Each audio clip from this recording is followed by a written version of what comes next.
At kalahati ng umagang banal na misa na may liturya ngayong ika-25 linggo sa karaniwang panahon.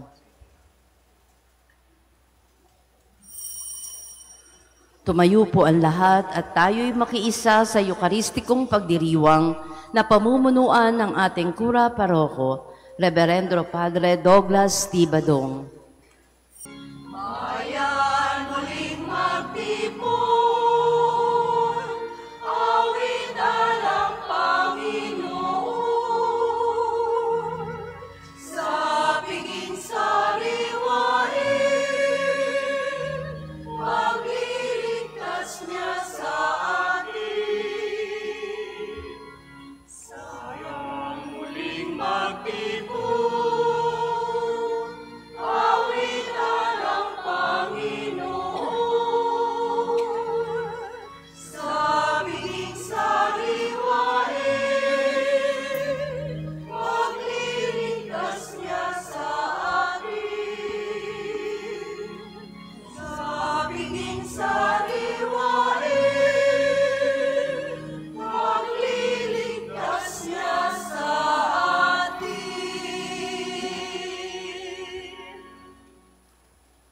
Sa ngalan ng Ama at ng Anak at ng Espiritu Santo, Amen. ang pagpapala ng ating Panginoong Hesu Kristo, ang pag-ibig ng Diyos Ama, at ang pakikipagkaisa ng Espiritu Santo, naway sumainyong lahat. At sumainyo rin. Tayo po ay nasa ika-25 linggo sa karaniwang panahon.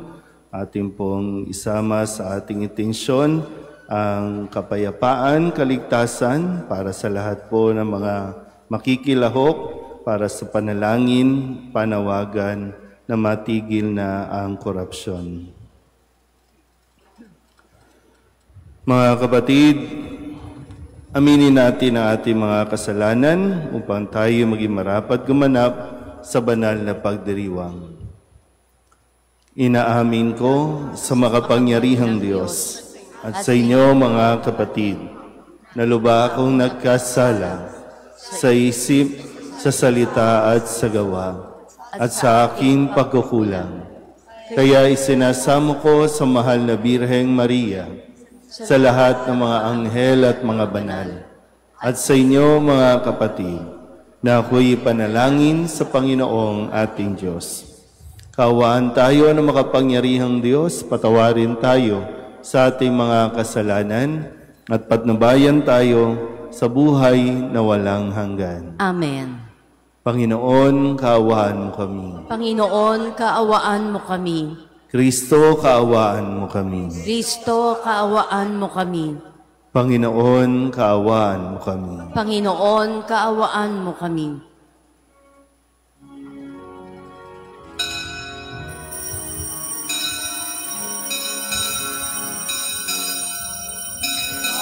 Papuri sa Diyos, papuri sa Diyos, papuri sa Diyos sa kaitaasan. At sa lupa'y kapayapaan, at sa lupa'y kapayapaan sa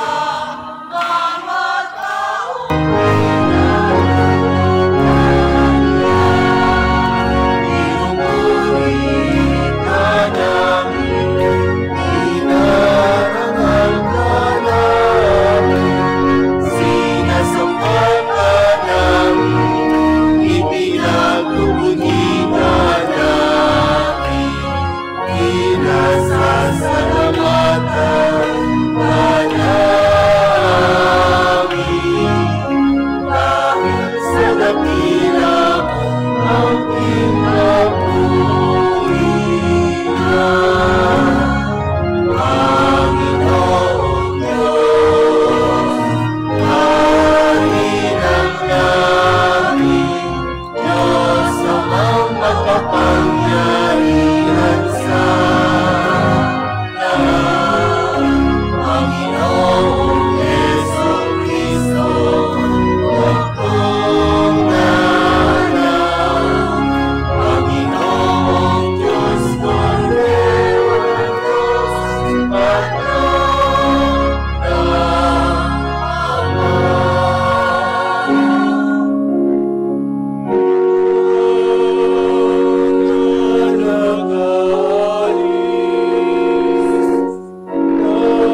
Manalangin tayo.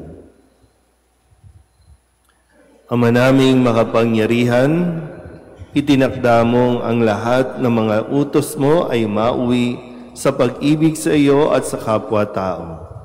Ipagkaloob mong sa pagtalima namin sa mga ito, kami pagindapatin mong sumapit sa buhay na walang katapusan sa pamamagitan ni Jesucristo, kasama ng Espiritu Santo, magpasawalang hanggan. Amen. Umabot hanggang langit ang panaghoy ng mga taong hamak at inaapi, kaya't winika ito ng Diyos para sa mga mapagsamantala. Hindi ko na maipatatawad ang masasama nilang gawa. Pagbasa mula sa aklat ni Propeta Amos. Pakinggan ninyo ito, kayong sumisikil sa nangangailangan at kayong umaapi sa mga dukha. Ang sabi ninyo sa inyong sarili, inip na kaming matapos ang mga araw ng pamamahinga. Hindi tuloy namin maipagbili ang aming mga inani. Kailan ba matatapos ang araw ng pamamahinga para mailako namin ang mga trigo? Tataasan namin ang halaga. Gagamit kami ng maling takalan at dadayain namin sa timbang ang mga mamimili. Sa halaga ng isang pares na sandalyas, aming bibilhin bilang alipin ang taong dukha. Pati tulyapis ng trigo ay ipagbibili namin sa mataas na halaga. Sumumpa ang Panginoon, ang Diyos ng Israel. Hindi ko na maipatatawad ang masasama nilang gawa.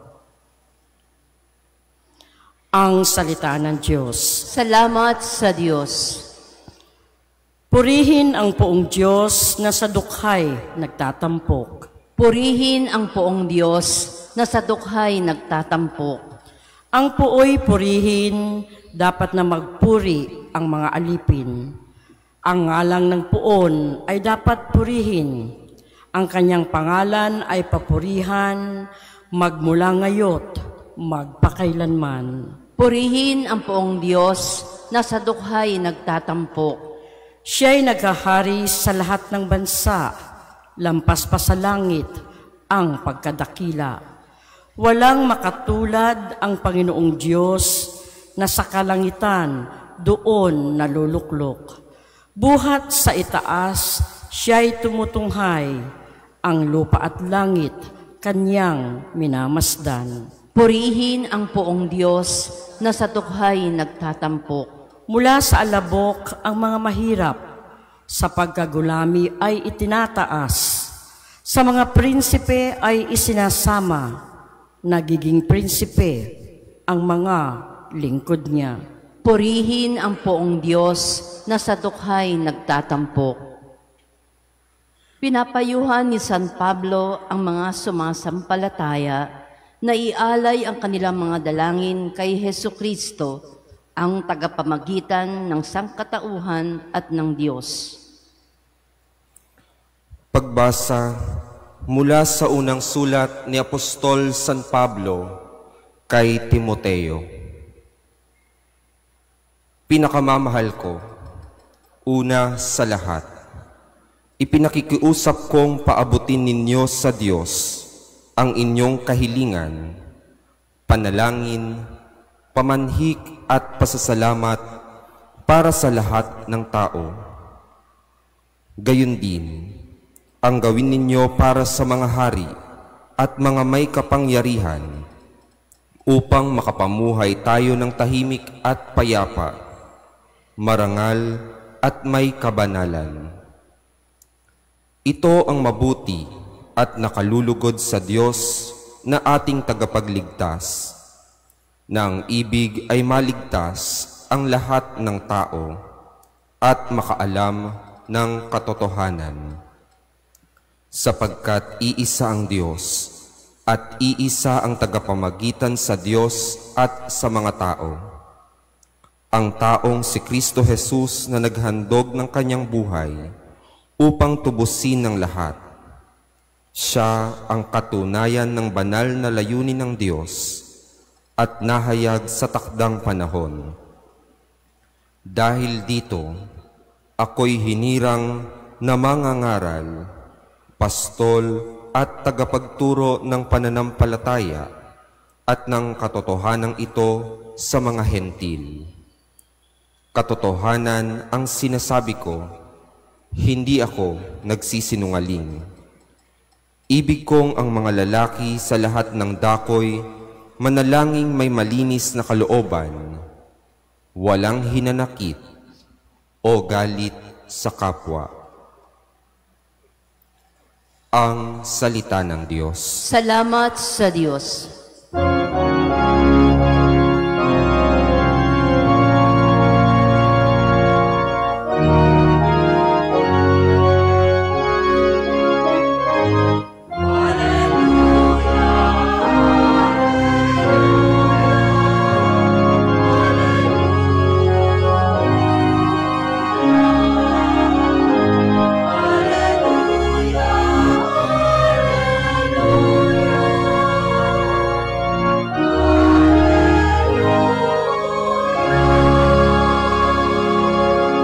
Si Kristo ay naging dukha upang tayo'y managana sa bigay niyang pagpapala.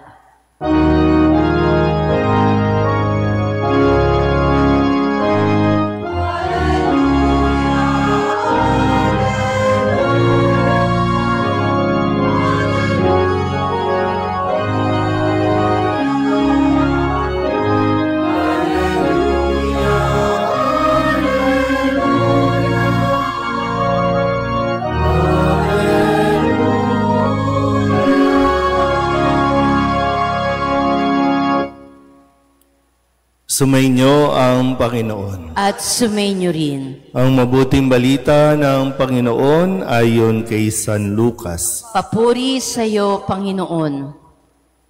Noong panahong iyon, sinabi ni Jesus sa kanyang mga alagad, may isang mayaman na may isang katiwala. Isinumbong sa kanya na nilulustay nito ang kanyang ari-arian. Kaya't ipinatawag niya at tinanong, ano ba itong naririnig ko tungkol sa iyo? Isulit mo sa akin ng buo ang pangangasiwa mo sa aking ari-arian, pagkat mula ngayon ay hindi na ikaw ang katiwala ko. Nawi ka ng katiwala sa sarili. Aalisin ako ng aking Panginoon sa pangangasiwa. Ano ang gagawin ko? Hindi ko kayang magbungkal ng lupa. Nahihiya naman akong magpalimos. Alam ko na ang aking gagawin. Maalis man ako sa pangangasiwa, may tatanggap din sa akin sa kanilang tahanan.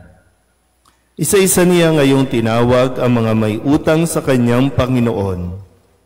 Tinanong niya ang una, gaano ang utang mo sa aking Panginoon? Sumagot ito, 100 tapayang langis po. Heto ang kasulatan ng iyong pagkakautang. Dali, maupo ka't gawin mo 50, sabi ng katiwala. At tinanong naman niya ang isa, ikaw, gaano ang utang mo? Sumagot ito, 100 kabang trigo po. Heto ang kasulatan ng iyong pagkakautang, wika niya. Isulat mo 80. Pinuri ng Panginoon ang magdarayang katiwala dahil sa katalinuhang ipinamalas dito. Sapagkat ang mga makasanlibutan ay mas mahusay gumawa ng paraan kaysa mga makadiyos. At nagpatuloy si Jesus sa pagsasalita. Kaya't sinasabi ko sa inyo, gamitin ninyo sa pakikipagkaibigan ang kayamanan ng sanlibutang ito. Maubos man ito'y may tatanggap naman sa inyo sa tahanang walang hanggan. Ang mapagkakatiwalaan sa maliit na bagay ay mapagkakatiwalaan din sa malaking bagay. Ang magdaraya sa maliit na bagay ay magdaraya rin sa malaking bagay. Kung hindi kayo mapagkatiwalaan sa mga kayamanan ng sanlibutan ito, sino ang magtitiwala sa inyo ng tunay na kayamanan? At kung hindi kayo mapagkatiwalaan sa kayamanan ng iba, sino ang magbibigay sa inyo ng talagang para sa inyo? Walang makapaglilingkod ng sabay sa dalawang Panginoon, sapagkat kapupuutan niya ang isa at iibigin ang ikalawa. Paglilingkuran ng tapat ang isa at hahamakin ang ikalawa. Hindi ninyo mapaglilingkuran ng sabay ang Diyos at ang kayamanan. Ang mabuting balita ng Panginoon. Pinupuri ka namin, Panginoong Hesukristo. Isang magandang umaga po sa inyong lahat. Tayo po ay nasa ika-25 linggo sa karaniwang panahon. Narinig po ba ng mabuti ang ating mga pagbasa sa araw na ito? Hindi po ito gawa-gawa ng pari. Ito mismo ang nakasaad sa Biblia. O anumang Biblia ang iyong binabasa, nakasulat ito doon. At mismong si Kristo, mismong ang ating Panginoon ang nagsasalita sa atin sa tuwing ipinapahayag ang mga salita sa atin pong pagdiriwang, lalo na po sa pagdiriwang natin ng linggo kung saan natitipon tayong lahat. Malinaw po ba akong magsalita? Sigurado po. Malinaw naman yung audio natin, walang medyo garalgal ngayon. So, ang kailangan na lang natin talaga, grasya. Ang kailangan talaga natin, kailan naman ako nagsalita, ang kailangan talaga natin ay pangunawa. Ito ang dapat nating dinadasal sa Panginoon. Kasi malinaw naman na sinasabi sa atin ni Kristo ngayon, itong ating pong dapat na mapagnilayan. Tandaan po natin, lahat tayo ay katiwala. Lahat. Dahil katiwala, may ipinagkatiwala sa atin. At mayroon tayong tinatawag na accountability. Pagsusulit. Sabi nga dito, ipinatawag niya ang kanyang katiwala kasi meron nang nag-report. Mayroon na, kaya merong hearing na magaganap. At yung hearing, para ipaliwanag mo ang iyong sarili.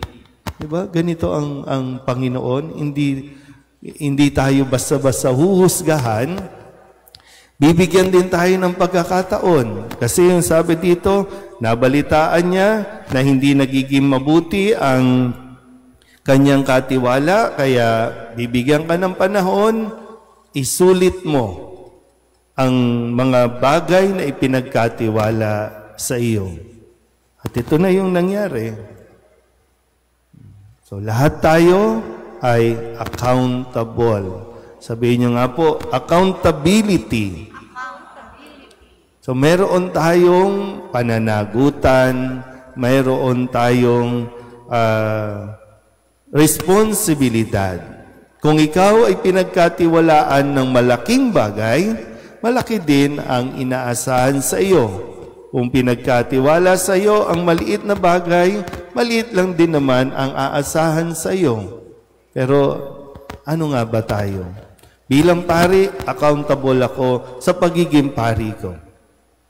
Bilang magulang, ama o ina, Accountable ka sa pagiging kung ano man ang nangyayari, paano lumalaki ang iyong mga anak, pananagutan mo yan sa Diyos, isusulit mo yan sa Diyos. Bilang mga lingkod ng simbahan, pananagutan din natin yan. Kung tayo ba bilang lingkod, bilang katiwala, nakakatulong para mas mailapit natin ang tao sa Diyos o baka napapalayo ang mga tao sa Diyos dahil sa atin, isusulit natin yan. Kung ikaw ay isang kawani ng isang opisina, sa gobyerno man o sa pribado, isusulit din natin ito. Lahat ng nasa mundong ito, pag-aari ng Diyos, hindi natin. Kahit na sabihin natin sa pamantayan ng mundo, nabili mo yan, binili mo yan, pero lahat ng nandito sa mundong ito, sa Diyos, ipinagkatiwala lang sa iyo. Madalas nga lang, nakakalimutan natin paano ito gamitin.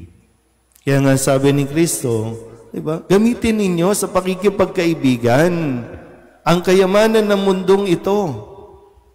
So binibigay yan, so kung mas marami kang pera, dapat mas marami kang natutulungan. Kaya po, nawa maintindihan po ninyo ng hangarin natin. Nabawa po, ang simbahan ay nagpatawag ng pagtitipon. Hindi para mag-aklas, hindi para magalit, kundi para manalangin. Kasi ang mga taong nakalimot, ang mga taong nakagawa ng pagnanakaw, kailangan pa rin nating tulungan sa pamamagitan ng pagdarasal, hindi sa pagkukonsinti. Kaya nga sabi ko, lahat naman tayo accountable. Bakit?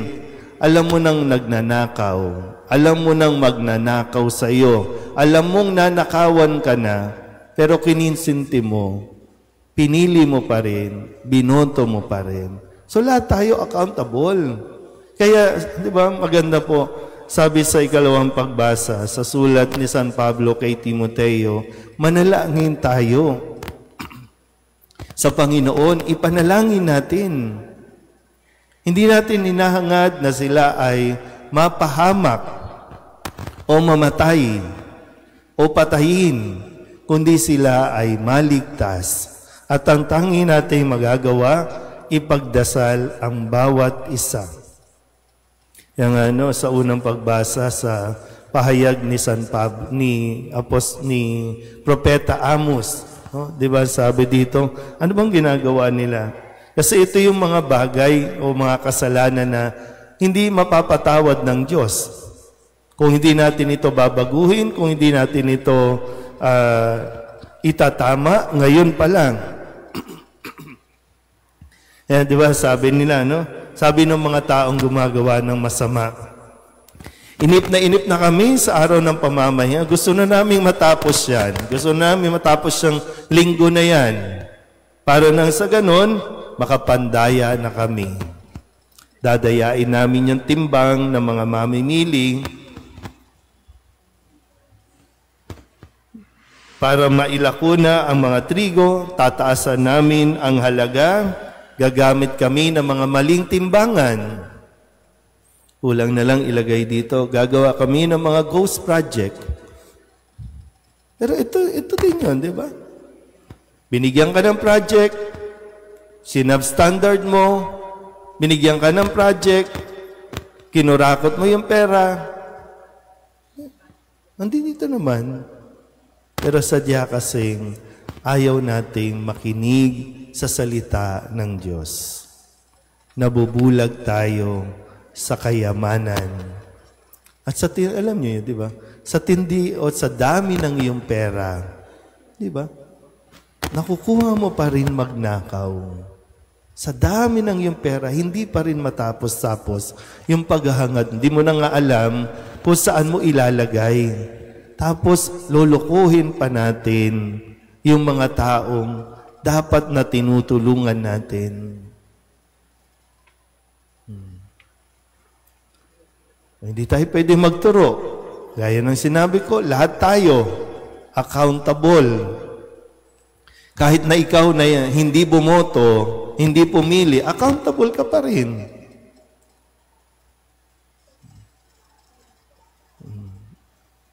No, di ba? Ang hirap din kapag nasasampal ng katotohanan. Mahilig tayong magturo, pero kasama naman tayo sa kaguluhang nangyayari. Kabilang tayo doon. Isang araw, no, lalapit tayo at haharap tayo sa Diyos para isulit yung mga ipinagkatiwala sa atin ng Panginoon. Muli, binibigay ito sa atin, ipinapahayag ito sa atin dahil ayaw ni Kristo na tayo ay mapahamak. Hanggat may panahon pa, may oras pa tayo, itama na natin ang ating mga katiwalian. Amen? Ipahayag natin ang ating pananampalataya. Sumasampalataya ako sa Diyos amang makapangyarihan sa lahat na may gawa ng langit at lupa. Sumasampalataya ako kay Jesucristo, isang anak ng Diyos, Panginoon nating lahat. Nagkatawang tao siya, lalang ng Espiritu Santo. Ipinanganak ni Santa Mariang Birhen, pinagpakasakit ni Poncio Pilato, ipinako sa krus, namatay, inilibing, nanaog sa kinaroroonan ng mga yumao, na may ikatlong araw na buhay na maguli, umakyat sa langit, naluklok sa kanan ng Diyos amang makapangyarihan sa lahat. Doon magmumula paririto at huhukom sa nangabubuhay at nangamamatay na tao. Sumasampalataya naman ako sa Diyos Espiritu Santo, sa banal na simbahang Katolika, sa kasamahan ng mga banal, sa kapatawaran ng mga kasalanan, sa pagkabuhay na muli ng nangamatay na tao, at sa buhay na walang hanggan. Amen. Ating idulog ngayon sa Panginoon ang ating mga panalangin at mga kahilingan. Ang ating itutugon, Ama, gawin mo kaming kabahagi sa iyong paghahari. Ama, gawin mo kaming kabahagi sa iyong paghahari. Patatagin mo, Ama, bilang daluyan ng iyong biyaya, kaming iyong simbahan sa aming mga tungkulin at paglilingkod. Manalangin tayo. Ama, gawin mo kaming kabahagi sa iyong paghahari. Gabayan mo ang aming mga punong bayan upang maipakita nila ang kayamanan ng iyong kaharian sa mga patakarang kanilang nililikha. Manalangin tayo. Ama, gawin mo kaming kabahagi sa iyong paghahari. Hanguin mo kaming lahat na natitipon ngayon mula sa sari-saring pagdurusa na aming hinaharap araw-araw. Pagalingin mo kami sa pisikal, mental, emosyonal, at espiritual na mga aspeto upang lalo kaming makapaglingkod sa iyo. Manalangin tayo. Ama, gawin mo kaming kabahagi sa iyong paghahari. Upang ang mga pinuno ng simbahan ay maging mga binhi ng kapayapaan at pag-asa sa paraan ng payak at sustenableng pamumuhay at ipinapalaganap ito sa kanilang mga turo at halimbawa. Manalangin tayo. Ama, gawin mo kaming kabahagi sa iyong paghahari. Para sa mga kabataang humaharap sa pagsubok, kalungkutan o pagdududa, naway matagpuan nila ang aliw, lakas at pag-asa sa pag-ibig ng Diyos at sa suporta ng pamayanan. Manalangin tayo. Ama, gawin mo kaming kabahagi sa iyong paghahari. Pahintulutan mong makahimlay sa iyong piling ang mga yumaong mahal namin sa buhay. Manalangin tayo. Ama, gawin mo kaming kabahagi sa iyong paghahari. Sa ilang sandali ng katahimikan, itaas natin sa Diyos ang ating mga pansariling kahilingan, gayon din ang mga pangangailangan ng ating pamayanan.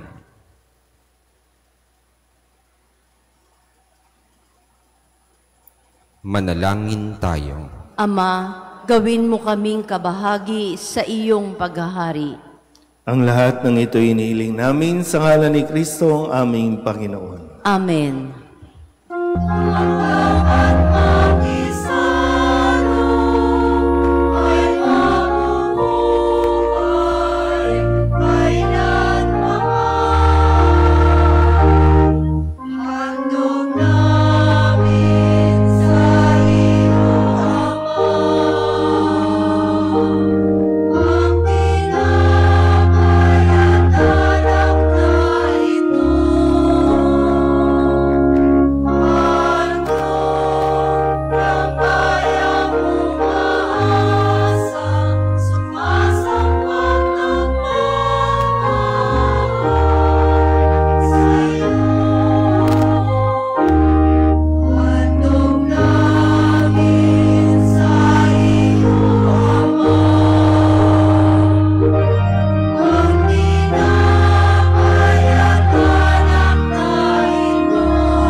Manalangin kayo mga kapatid upang paghahain natin ay kalugdan ng Diyos Amang makapangyarihan. Tanggapin nawa ng Panginoon itong paghahain sa iyong mga kamay, sa kapurihan niya at karangalan, sa ating kapakinabangan at sa buong sambayanan niyang banal. Ama naming lumikha, maawain mong kalugdan ng mga alay ng iyong sambayanan, upang ang ipinahayag namin ng may pananampalatayang matibay ay aming tanggapin sa banal na pakikinabang sa pamamagitan ni Jesucristo kasama ng Espiritu Santo magpasawalang hanggan. Amen. Sumainyo ang Panginoon. At sumainyo rin. Itaas sa Diyos ang inyong puso at diwa. Itinaas na namin sa Panginoon. Pasalamatan natin ang Panginoong ating Diyos. Marapat na siya ay pasalamatan. Ama naming makapangyarihan, tunay ngang marapat na ikaw ay aming pasalamatan.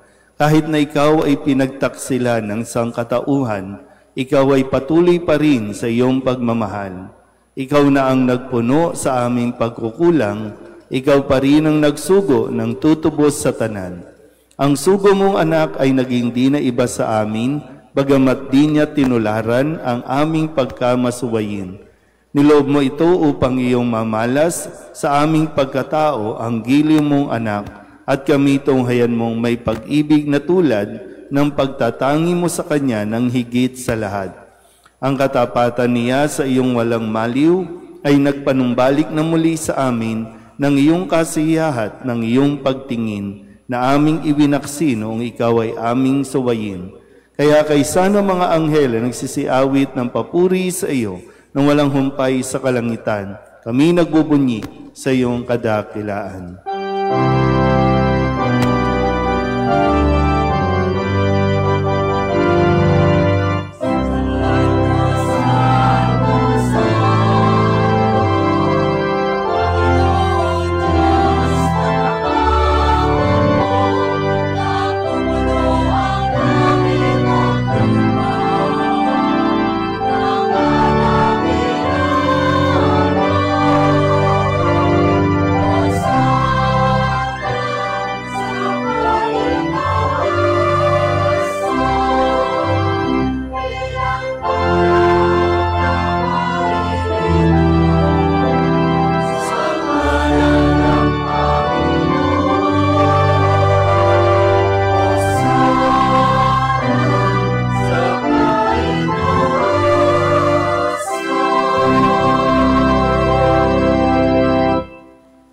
Ama naming banal, ikaw ang bukal ng tanang kabanalan. Kaya't sa pamamagitan ng iyong Espiritu, gawin mong banal ang kaloob na ito upang para sa aming maging katawan at dugo ng aming Panginoong Hesukristo.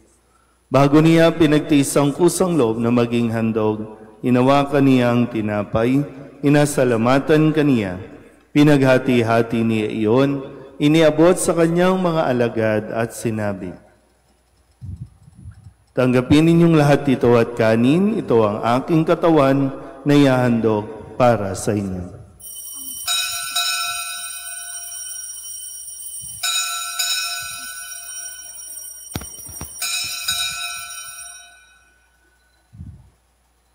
Gayun din naman nung matapos ang hapunan, inawakan niya ang kalis, muli kaniyang pinasalamatan. Iniabot niya ang kalis sa kanyang mga alagad at sinabi, tanggapin ninyong lahat ito at inumin. Ito ang kalis ng aking dugo ng bago at walang hanggan tipan. Ang aking dugo na ibubuhos para sa inyo at para sa lahat sa ikapagpapatawad ng mga kasalanan. Gawin ninyo ito sa pag-alaala sa akin.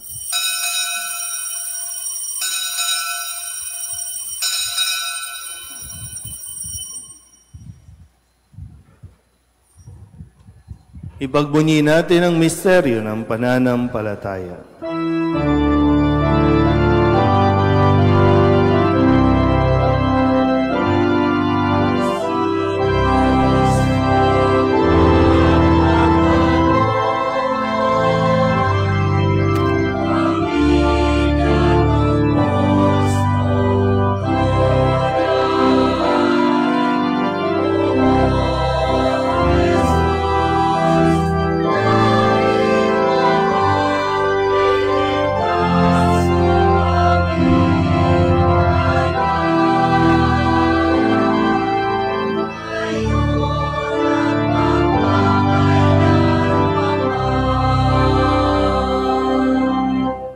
Ama, ginagawa namin ngayon ang pag-alaala sa pagkamatay at muling pagkabuhay ng iyong anak.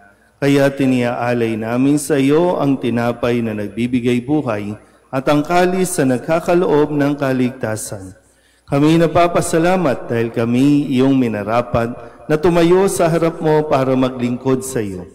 Isinasamo namin kami magsasalo-salo sa katawan at dugo ni Kristo ay mabuklod sa pagkakaisa sa pamamagitan ng Espiritu Santo.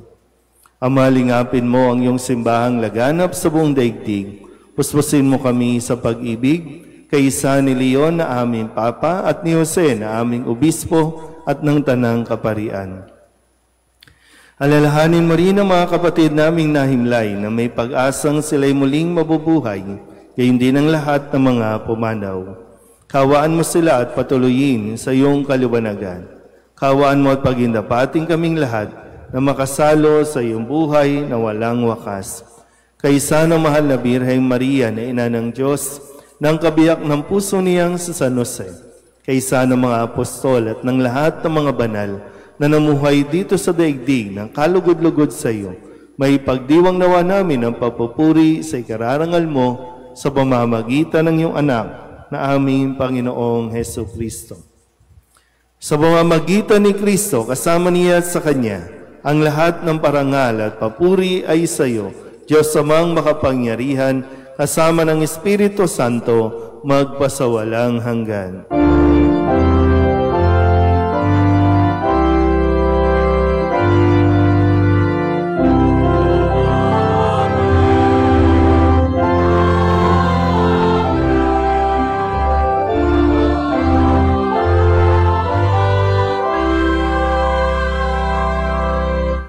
Sa tagabili ng mga nakagagaling na utos at turo ni Jesus sa Panginoon natin at Diyos, ipahayag natin ang lakas loob.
Hinihiling namin kami iadya sa lahat ng masama, pagkalooban ng kapayapaan araw-araw, iligtas sa kasalanan at ilayo sa lahat ng kapahamakan.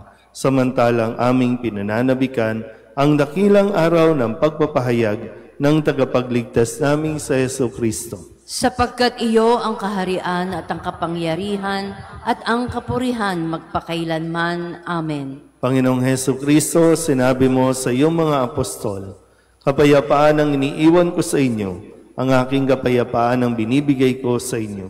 Tunghayan mo ang aming pananampalataya at huwag ang aming mga pagkakasala.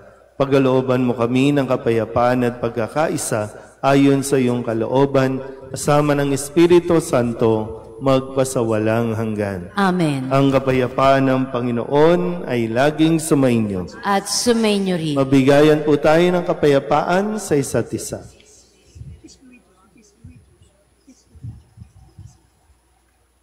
Kordero ng Diyos na nag-aalis ng mga kasalanan ng sanlibutan, maawa ka sa amin. Kordero ng Diyos na nag-aalis ng mga kasalanan ng sanlibutan, maawa ka sa amin. Kordero ng Diyos na nag-aalis ng mga kasalanan ng sanlibutan, ipagkaloob mo sa amin ang kapayapaan.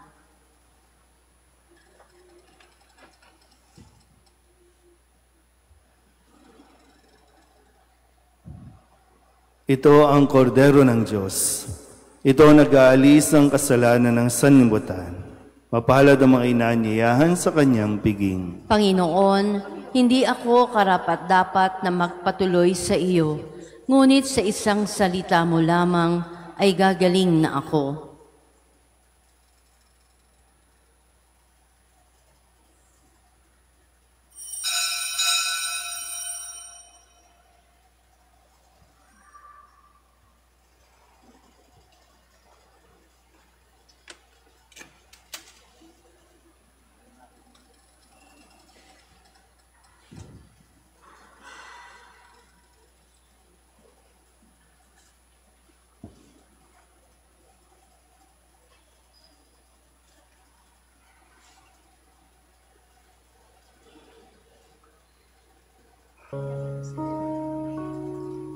Luluhod po ang lahat. Panalangin kay San Jose, abang tagapangalaga ng tagapagligtas, kabiyak na puso ng mahal na Birheng Maria, sa iyo'y pinagkatiwala ng Diyos ang kaisa-isa niyang anak. Sa iyo nagtiwala si Maria, sa piling mo si Kristo'y naging tao. Maging ama ka rin sa amin, pinagpalang Jose, at gabayan mo kami sa landas ng buhay. Ihingi mo kami ng biyaya, awa at tapang, at ipagtanggol kami sa lahat ng masama. Amen. Magsitayo na po ang lahat. Manalangin tayo.